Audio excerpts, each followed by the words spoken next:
Thank you so much. Is it on? Yeah. Thank you so much, Anya and Gasper. I'm enjoying this so much. And now it's time for me to share a little bit about my story. Okay, perfect. Thank you. First of all, I wanted to note that I have been coming to this Why the World Needs Anthropologists conference for almost all of the time that it has been going on. And I do it every year because I find it iconoclastic and interesting. It's always different. I always learn something new. So that's why I'm here. And that's why I'm here to share just a bit of my journey with all of you. And I'm going to start there. I'm going to start with a quote by pioneer anthropologist Esther Newton, who studied for the first time in the United States gay and lesbian communities as well as drag queens. She was the first one who did this, and this is the quote that we have for her. She says, "Anarchism is an ideology of permanent rebellion. Anthropology, by refuting any one culture's claims to absolute authority, offers a permanent critique." And while I fully agree with this comment, I do think that anthropology can offer a permanent critique. I think that it has failed to have an understanding of the Global South. And in that way, it has given absolute authority to the Western canon. Now, my experience as an anthropologist might help us illustrate why it's important for us to think about the Global South, to think about the periphery, and to understand that kind of anthropology as any other kind of anthropology. I am originally from Quito, Ecuador. I was born and raised there, and I am what you would call a mestiza, that is a mixture of indigenous and Spanish ancestry, and I come from the middle class.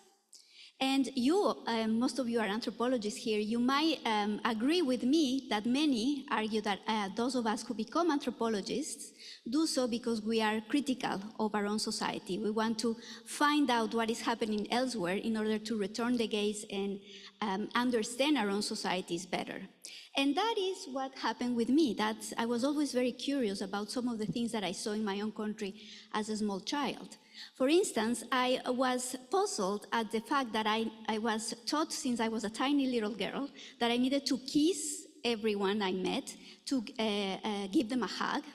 And then suddenly, I couldn't do that with a shoemaker or a maid or perhaps a carpenter.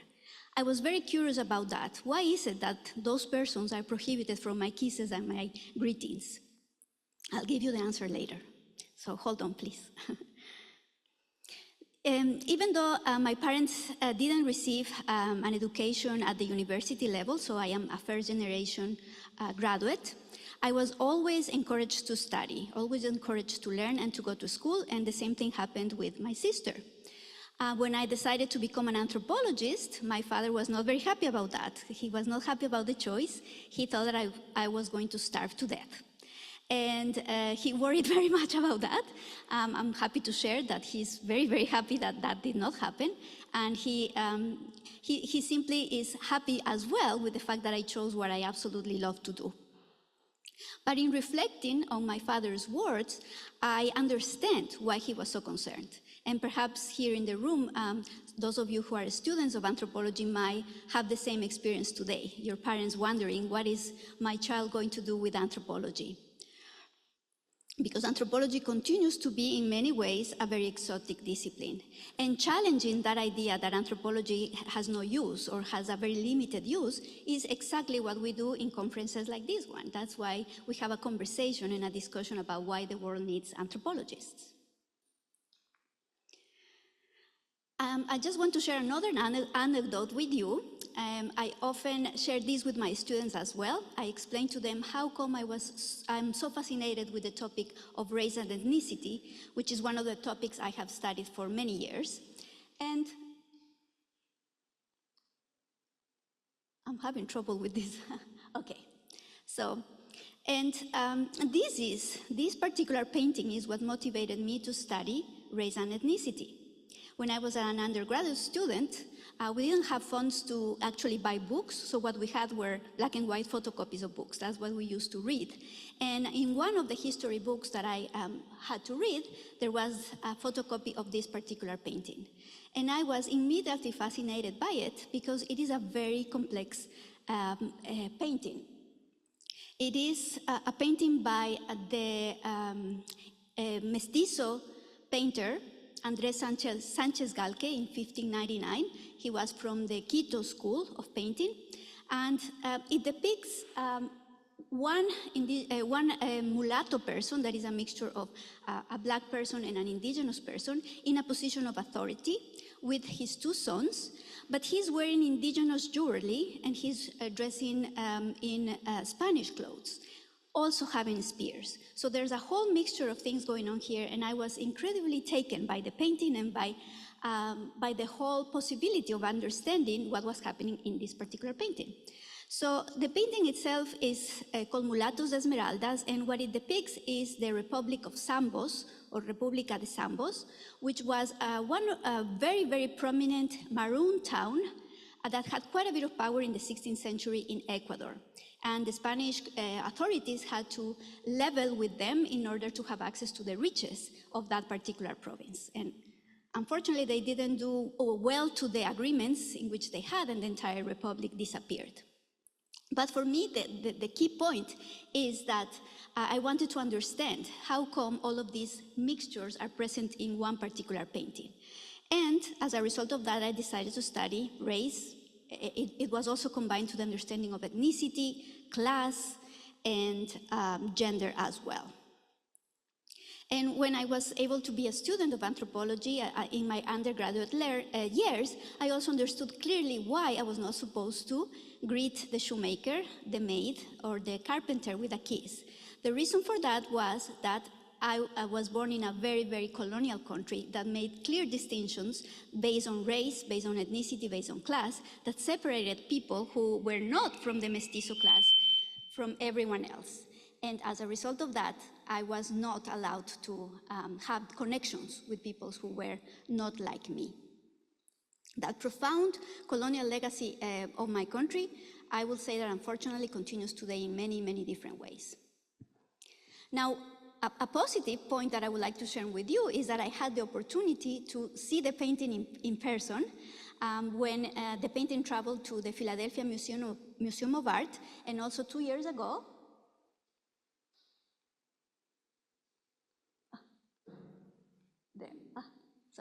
2 years ago, I actually had the opportunity to visit the Museum of the Americas in Madrid, Spain, where the painting is located. And for me, it was just incredible to be able to actually see the colors, all the features of the individuals in this painting, because it has meant quite a bit for me. Another point that I want to make has to do with this conversation that we're having about the center and the periphery, the global south, the global north, and that is that the education that I received in Ecuador was very, very rigorous, very intense. I learned about all the classic ethnographies and all the classic anthropologies that we all learn about from the Western canon, but I also learned about Latin American and Ecuadorian anthropologies, quite a bit actually, and that helped me understand that anthropology is not one only anthropology. Anthropology is anthropologies in plural, and that's something that you have been hearing over and over again in this conversation.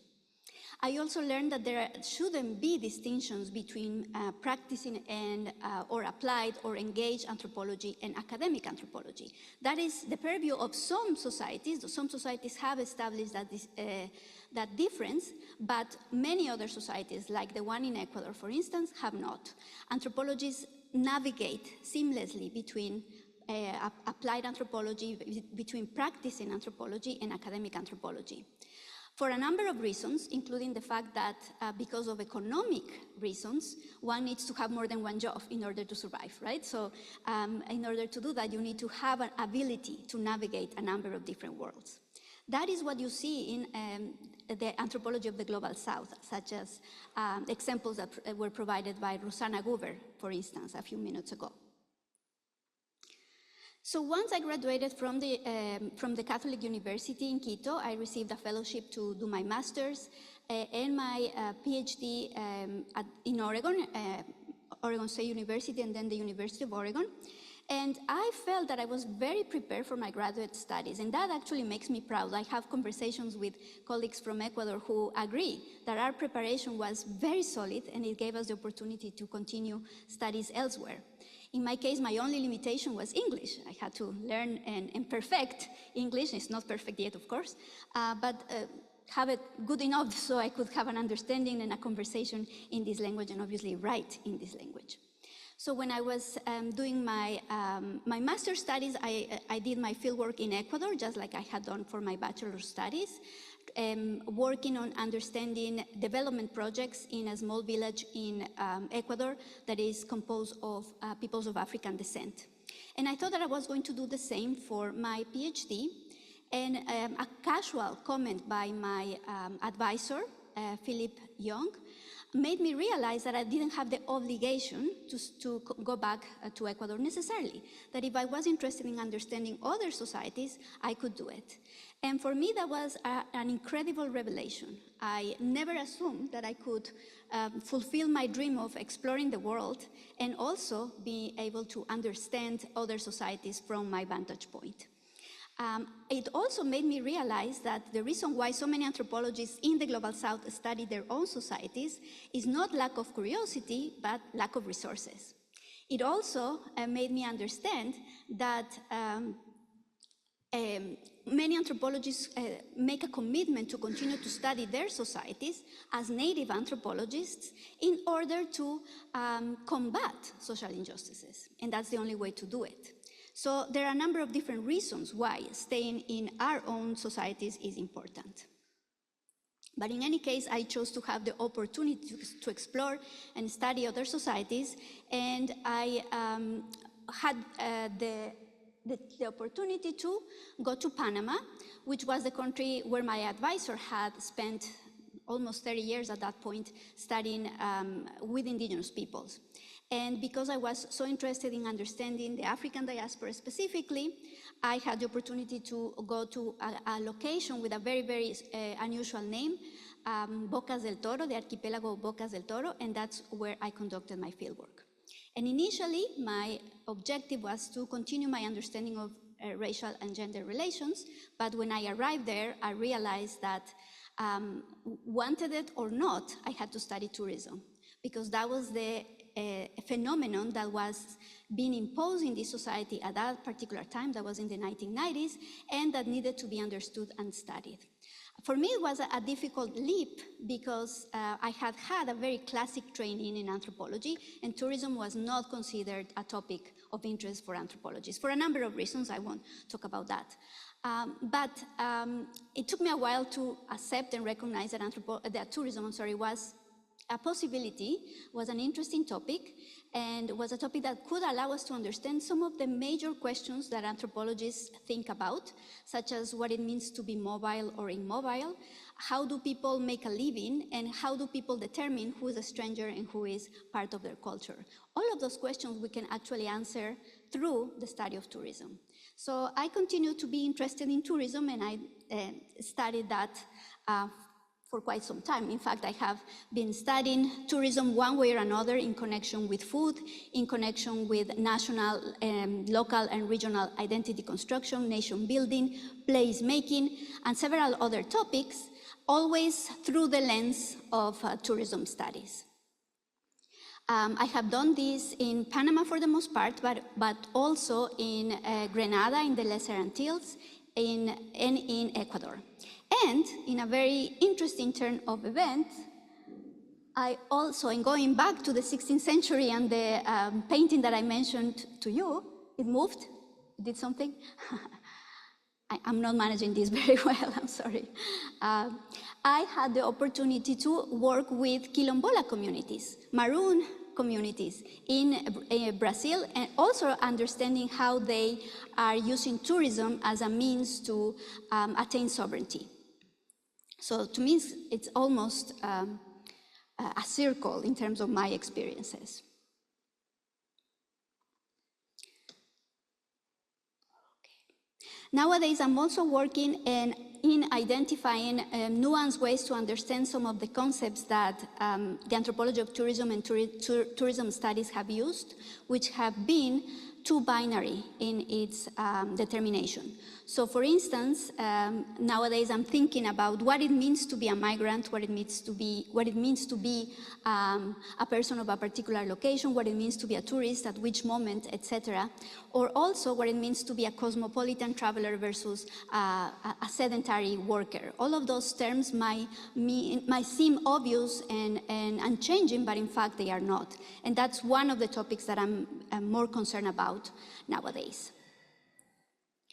So I mentioned already that because my training had been so different in Ecuador, when I went to the United States, I was surprised at the distinction, at this very, very dramatic separation between applied anthropology and academic anthropology. I would say so-called applied anthropology and academic anthropology. And I became committed to trying to find a way to change this. And by the way, this has been going on since the 1960s, this effort by anthropologists from the Global South to change these dynamics in terms of the distinction between the disciplines and also in terms of understanding anthropology as if it were only one, as if it only could come from the hegemony. Right?